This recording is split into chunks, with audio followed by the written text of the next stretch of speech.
서울시 교육청이 청소년 건강 행태조사 자료집을 분석한 결과를 발표했습니다.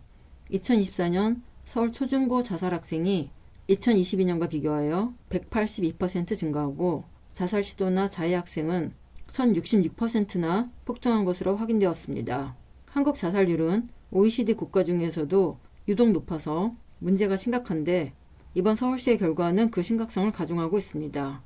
최근 5년간 학생 자살은 지속해서 증가해왔고 해마다 약 200명에 이르는 아이들이 교육 시스템과 사회 안정망 안에서 구조되지 못한 채 생을 저버리고 있습니다.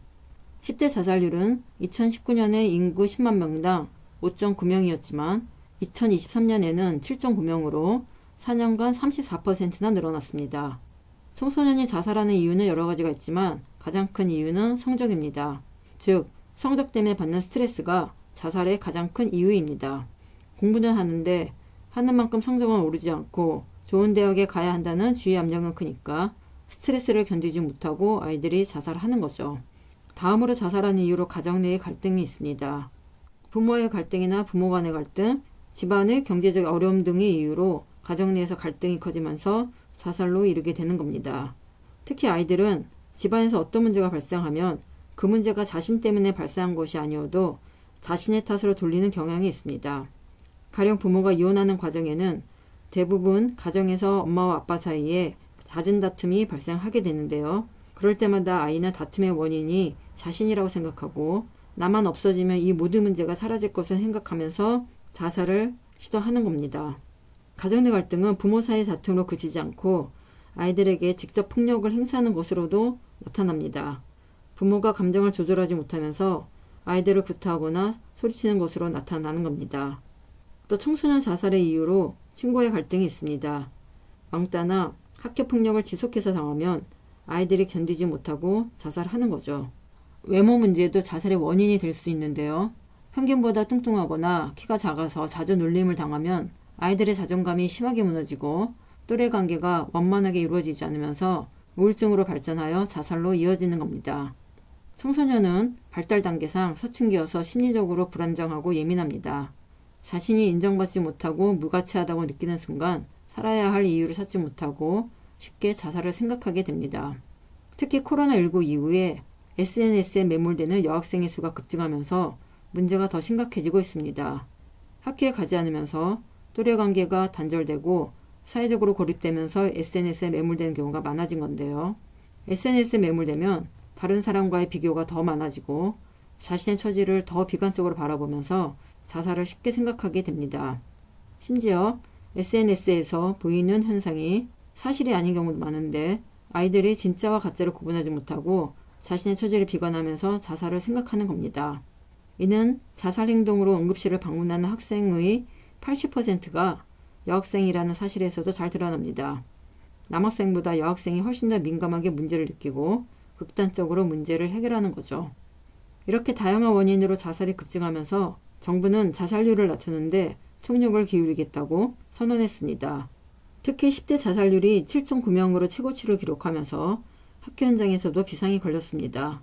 예를 들어 서울시 교육청은 코로나19 이후 도움이 필요한 학생 수가 급증하면서 분절적인 지원 체계로는 학생의 복합적 어려움 해소에 한계가 있다면서 조기 발견과 예방 중심의 학생 맞춤형 통합 지원 체계인 서울학생 마음건강 증진 종합계획을 발표했습니다.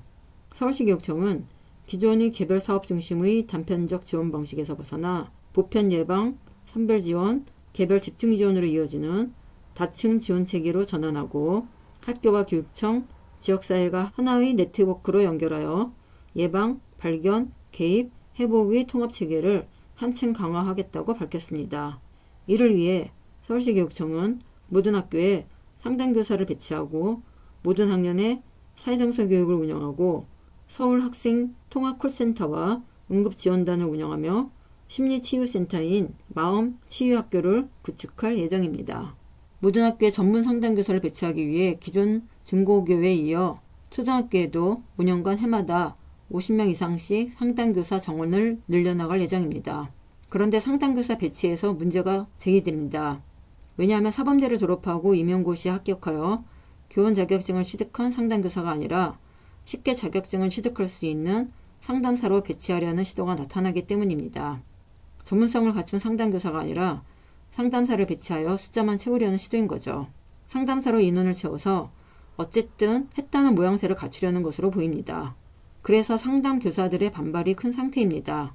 왜냐하면 비전문적인 상담사가 배치되면 상담의 질이 떨어지고 급기야 문제가 더 복잡해질 수 있기 때문입니다. 이런 서울시 교육청의 시도는 단지 서울시에서 그치는 것이 아니라 다른 시도로 퍼질 수 있습니다. 서울시가 지니는 상징성이 크고 기존에도 다른 시도가 서울시를 따라하는 경우가 많았기 때문입니다. 이번 서울시의 계획이 단지 인력 배치로 끝나는 전시 행정이 되지 않으려면 청소년 자살에 대해 깊이 있는 접근과 원칙적으로 문제를 해결하는 것이 중요합니다. 몇 번의 교육으로 아이들의 심리 상태가 개선되는 것이 아니기 때문에 장기적이고 지속적인 정서 지원 체계가 확립될 수 있도록 학교 구조 전반을 재설계하는 것이 필요합니다. 현장 교사들이 오래전부터 주장해온 아이들의 내면을 장기적으로 지지하는 교육 철학에 기반하여 안정적으로 정서 지원 체계가 구축되고 운영되어야 합니다.